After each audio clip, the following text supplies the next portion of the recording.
우리 다 같이 한 목소리로 읽습니다. 여호와여, 주의 노하심으로 나를 책망하지 마시고 주의 분노하심으로 나를 징계하지 마소서. 주의 화살이 나를 찌르고 주의 손이 나를 심히 누르시나이다. 주의 진노로 말미암아 내 살에 성한 곳이 없사오며 나의 죄로 말미암아 내 뼈에 평안함이 없나이다. 내 죄악이 내 머리에 넘쳐서 무거운 짐 같으니 내가 감당할 수 없나이다. 아멘. 인간과 동물의 차이에 대해서 말씀드린 적이 있죠. 인간과 동물의 차이가 뭐라고 그랬습니까? 우리가 말하는 것처럼 인간은 사회적인 동물이다. 인간은 직립보행을 한다. 인간은 도구를 사용한다. 사람들은 여러 가지 방법으로 인간이 동물과 다르다는 것, 또 인간이 동물보다 낫다는 것을 증명하려고 애를 쓰는데요.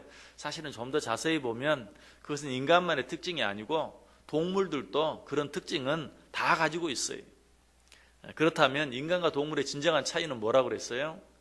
영혼이 있느냐 없느냐 하는 것이 인간과 동물의 진정한 차이다라고 말했어요.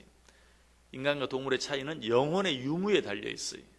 자, 그렇다면 영혼이 있다, 영혼이 없다라는 것은 뭘 의미합니까? 그것은 죄의식이 있느냐 없느냐 하는 것이. 영혼이 있는 존재는 죄의식이 있어요. 그러나 영혼이 없는 존재는 죄의식이 없어요. 사람에게는 죄의식이 있지만 동물에게는 죄의식이 없어요. 이 죄의식은 영혼을 가진 존재만이 느낄 수 있는 그런 것이. 그렇기 때문에 우리 영혼을 가진 인간이 어떻게 하면 행복할 수 있을까? 영혼을 가진 인간은 죄의식이 없어야 행복할 수 있어요. 세상의 모든 것들을 다 가지고 다 누린다 할지라도 그 마음속에 죄의식이 있으면 행복할 수 없는 것이. 죄의식이 없을 때만 우리 인간은 행복할 수 있다. 동물들은 어때요? 배부르면 행복해요. 그리고 동물들은 다른 사람보다 더 강하면 행복해요. 다른 동물보다 더 강하면 행복해요. 또 다른 동물보다 더 빠르면 행복해요. 그러나 사람은 그렇지 않아요.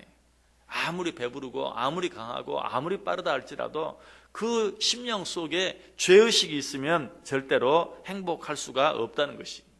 그래서 시편 32편에서는 첫 번째 절 1절에서 허물의 사함을 받고 자신의 죄가 가려진 자는 복이 있다 라고 말하고 있어요.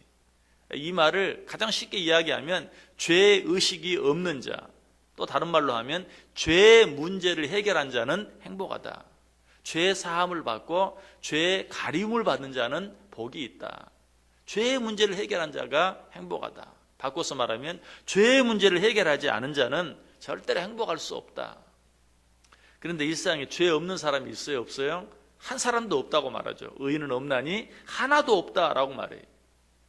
결국 죄 없음으로 말미암아 행복할 수 있는 사람은 이 세상에 아무도 없다는 것이. 시편 51편에서 뭐라고 말합니까? 내가 죄악 중에 출생하였으며 어머니가 죄 중에서 나를 잉태하였나이다. 이 세상의 모든 인간은 태어날 때부터 죄인이라는 것이. 그러므로 이 세상에 있는 인간들 가운데 죄 없음으로 말미암아 복을 누릴 수 있는, 행복할 수 있는 사람은 아담과 하와 이후에 이 세상에 아무도 없다는 사실이. 그렇다면 우리가 어떻게 행복하게 살 수 있을까요? 죄 없는 자는 한 사람도 없는데 어떻게 우리가 행복할 수 있는가? 내 안에 있는 죄의 문제를 해결하는 것, 다시 말해서 죄 사함을 받는 것, 죄 용서함을 받는 것. 죄 없는 사람은 하나도 없기 때문에 죄 없음으로 행복할 수는 없고 내 안에 있는 죄 용서함을 받았을 때, 그 죄의 사함을 받았을 때, 그때만 비로소 우리는 행복할 수 있다라는 것이. 그렇다면 우리가 우리 가운데 있는 모든 죄를 용서함 받기 위해서는 어떻게 해야 합니까? 죄 용서함 받을 수 있는 유일한 길은 뭐예요? 내 안에 있는 모든 죄를 인정하고 자복하고 회개하는 것이. 그래서 시편 32편 2절에서는 이렇게 말해요. 마음에 간사함이 없고 여호와께 정죄를 당하지 아니하는 자는 복이 있다. 마음에 간사함이 없다. 이 말은 무슨 말일까요? 속임이 없다는 것이. 죄가 있으면서도 없는 척하는 것, 이게 간사한 것이죠. 어떤 자가 복이 있다고 또 말해요? 마음에 간사함이 없는 자. 이 말은 죄 있으면서도 없는 척하는 것이 아니라 그 죄를 인정하는 것이 나는 죄인입니다. 그리고 그 죄를 자복하는 것이 내가 죄를 지었습니다. 그렇게 함으로 죄의 용서함을 받을 때만 그 사람이 행복한 사람이 될 수 있다. 예수님도 친히 말씀하시죠. 마태복음 5장 8절에서 마음이 청결한 자는 복이 있나니 그들이 하나님을 볼 것이다. 이 말씀도 여러 번 설명했어요. 마음이 청결하다는 것이 뭔가? 죄 없는 자가 마음이 청결한 자인가? 그런 자는 세상에 있다 없다? 없다고 그랬어요. 예수님이 마음 그러면 이 세상에 한 사람도 없는 그런 것에 대해서 우리에게 말해 주실까요? 마음이 청결한 자는 복이 있다. 마음이 청결한 자가 한 사람도 없는데 그런 말씀하시면 무슨 소용이 있어요? 예수님께서 말씀하신 마음이 청결한 자는 죄가 하나도 없어서 깨끗한 자, 그런 자를 말하는 게 아니라고 그랬어요. 그럼 뭘 말해요? 자기 안에 있는 모든 죄를 다 드러내 보이는 것. 마치 유리창이 깨끗하면 그 건너편에 있는 모든 것이 환히 그대로 보이는 것처럼 내 안에 죄가 있는 것을 그대로 드러내고 인정하는 것. 이것이 마음이 청결한 것이. 물론 죄 없는 자도 마음이 청결한 자죠. 그러나 그런 자는 하나도 없기 때문에 자기 안에 있는 죄를 죄로 인정하고 자복하고 내어놓는 것, 이것이 마음이 청결한 자요. 그런 자가 하나님을 볼 것이다 라고 이야기하고 있어요. 오늘 본문을 기록한 시인 다윗은 이 사실을 분명히 알았던 것 같아요. 그래서 자기 안에 있는 모든 죄를 솔직하게 고백하고 자복하고 있는 것을 보아요. 오늘 본문의 내용이 바로 그런 내용이죠. 여호와여, 주의 노하심으로 나를 책망하지 마시고 주의 분노하심으로 나를 징계하지 마소서. 주의 화살이 나를 찌르고 주의 손이 나를 심히 누르시나이다. 주의 진노로 말미암아 내 살에 성한 곳이 없사오며 나의 죄로 말미암아 내 뼈에 평안함이 없나이다. 특별히 4절에서 내 죄악이 내 머리에 넘쳐서 무거운 짐 같으니 내가 감당할 수 없나이다. 여러분, 육적으로든 영적으로든 힘들고 어려운 가운데 있습니까?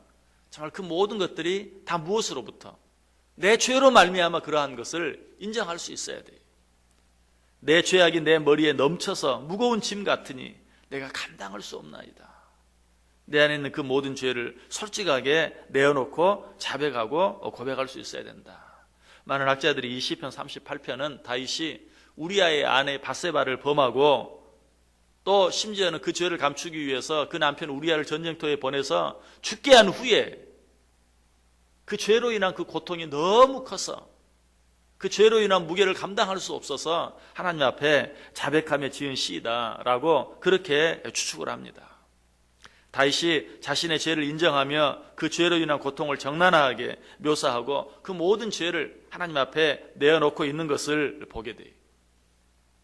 여러분, 우리 가운데 어떤 무거운 죄가 있든지 정말 그 죄를 주님 앞에 내어놓고 회개할 때만 우리는 그 죄의 문제를 해결함 받을 수 있고, 그렇게 할 때만 영적으로든 육적으로든 기쁨을 누릴 수 있고 행복함을 누리며 살아갈 수 있다는 사실이.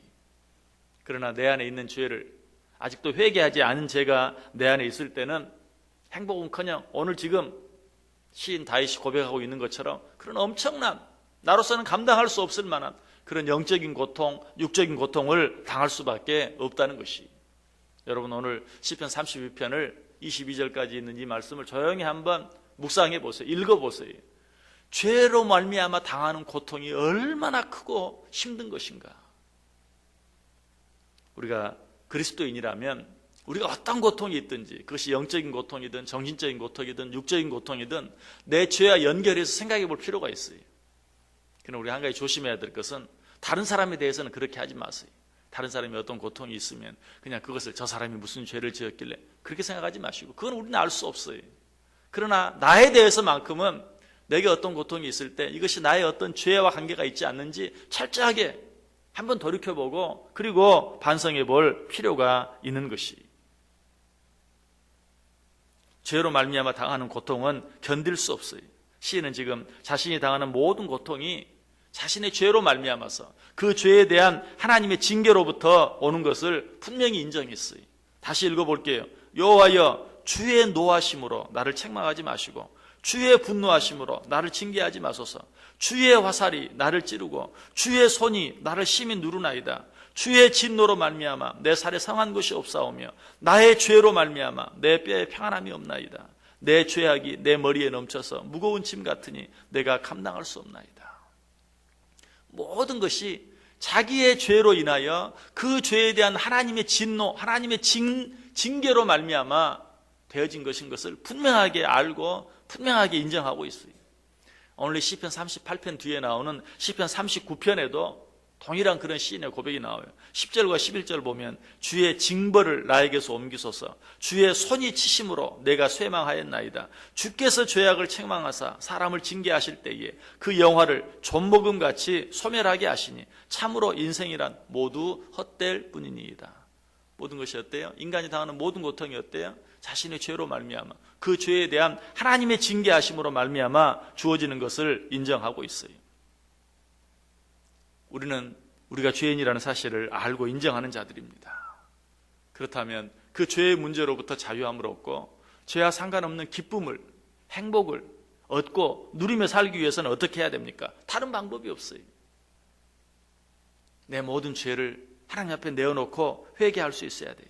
시편 32편 5절에서는 그렇게 말합니다. 내가 이르기를 내 허물을 여호와께 자복하리라 하고 주께 내 죄를 아뢰고 내 죄악을 숨기지 아니하였더니 곧 주께서 내 죄를 사하셨나이다. 내 죄를 숨기지 아니하고 주님 앞에 다 내어놓았을 때 주님께서 비로소 내게 진정한 자유함을 주셨다, 진정한 기쁨을 주셨다, 진정한 행복을 주셨다라고 고백하고 있어요. 요한일서 1장 9절도 말하죠. 만일 우리가 우리 죄를 자백하면 그는 미쁘시고 의로우사 우리 죄를 사하시며 우리의 모든 불의에서 깨끗하게 하신다. 무슨 말이에요? 우리에게 진정한 기쁨을 주신다, 진정한 행복을 주신다. 언제? 우리가 우리의 죄를 자복하고 하나님 앞에 아뢰를 때. 사람과 사람 사이에서는 때때로 침묵이 금일 수가 있어요. 그러나 하나님과 우리 사이에는 침묵은 멸망이에요. 그냥 죄 있는데 없는 척, 그것을 감추고 고백하지 않고 자복하지 않고 회개하지 않고 살아가는 것은 그것은 영원한 죽음이에요. 우리는 하나님 앞에 말마다 모든 것을 내어놓고 회개할 수 있어야 돼요. 여러분, 이 새벽 시간마다 한날의 삶을 시작하는 첫 시간에 하나님 앞에 나오는 목적이 거기 있어야 돼요. 나의 모든 약함과 나의 모든 연약함과 나의 모든 추함과 나의 모든 더러움을 하나님 앞에 내어놓는 시간이 돼야 돼요. 그렇게 될 때 우리는 하루하루의 삶을 주님이 주시는 진정한 기쁨과 감사를 누리며 살 수 있어요. 자, 진정한 죄의 고백, 진정한 죄의 자백, 진정한 죄의 해결은 무엇입니까? 내 입술로 나는 죄인입니다 라고 인정할 뿐만 아니라 내 심령 깊은 곳에서 내가 죄인임을 느끼고 그것을 통회하며 자복해야 돼요. 다시 말하면 내 안에 상한 심령이 있어야 돼요.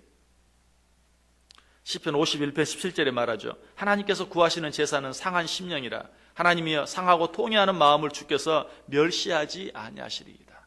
상하고 통회하는 마음, 통회하는 마음, 그 마음 속에서 나오는 죄의 고백, 죄에 대한 회개, 여러분 그것만이 진정한 회개고 진정한 자복이. 이런 회개가 있을 때 하나님께서 우리에게 진정한 기쁨을 주신다, 진정한 행복을 주신다. 자, 그렇다면 이런 상한 심령을 가지고 내 입술로 내 모든 죄를 자백하고 고백하는 것으로 완전한 회개가 이루어진 것입니까? 아니, 내가 입술로 내 죄를 고백하기 전에는 상한 심령이 있어야 하는 것처럼 내가 입술로 내 죄를 고백한 뒤에는 다시는 죄와 상관없는 삶을 살기로 마음에 다짐하고 결단하는 의지적인 결단이 있어야 되고 또 실천적인 삶이 있어야 돼요. 내 죄에 대해서 아파하는, 통회하는 마음, 애통해하는 마음, 그리고 그 아픔과 죄를 내 입술로 진실하게 자복하고 회개하는 것, 거기서 한 걸음 더 나아가야 된다. 그것이 뭐예요? 다시는 똑같은 죄를 범하지 않기로 의지적으로 다짐하고 결단하고 구체적으로 그런 삶을 살아갈 수 있는 것, 이것이 진정한 회개예요. 이런 회개가 있을 때 우리는 인간의 노력이나 다른 어떤 것으로는 또 세상에 제 아무리 많은 물질이 있어도 그것으로 살 수 없는 진정한 기쁨과 자유함과 행복함을 누리며 살 수 있다는 것이. 지금 시인이 어떻게 고백하고 있어요? 내 죄악이 내 머리에 넘쳐서 무거운 짐 같으니 내가 감당할 수 없나이다. 여러분의 심령이 어떤 가운데 있습니까? 여러분의 삶이 어떠한 가운데 있습니까? 오늘 시편 38편에 나오는 것처럼, 시인 다윗이 고백하는 것처럼 상한 심령으로부터 나오는 진정한 죄의 고백, 그리고 그 죄의 고백에 뒤따르는 의지적인 다짐과 결단이 있음으로 말미암아 이 하루 내가 죄인임을 인정하고 하나님 앞에 나의 모든 죄를 내어놓고 이 하루 오직 하나님이 기뻐하시는 말을 하고 하나님이 기뻐하시는 행동을 하며 살기로 마음에 다짐하고, 그리고 세상에 나아가서 우리에게 주신 가정과 직장과 모든 삶의 현장에서 정말 하나님이 기뻐하시는 삶을 살아드림으로 말미암아 내 영혼의 문제, 죄의 문제를 해결하고 그 죄의 문제를 해결하면서 나오는 진정한 기쁨, 진정한 자유함, 진정한 행복을 누리며 살아갈 수 있길 바라요. 여러분, 사람 앞에서는 잘난 척을 할 수도 있어요. 죄 없는 것처럼 그렇게 행동할 수도 있어요. 그러나 하나님 앞에서는 그럴 필요도 없고 그럴 수도 없어요. 나의 모든 약함과 부족함을 다 내어놓고 주님이 내 죄를 용서해 주심으로 말미암아 그 안에서만 누릴 수 있는 진정한 평안을, 기쁨을, 자유함을, 행복함을 온전히 누리며 살아갈 수 있는 복된 하루, 또 복된 인생 꼭 되시기를 주님의 이름으로 간절히 축원합니다. 기도하겠습니다.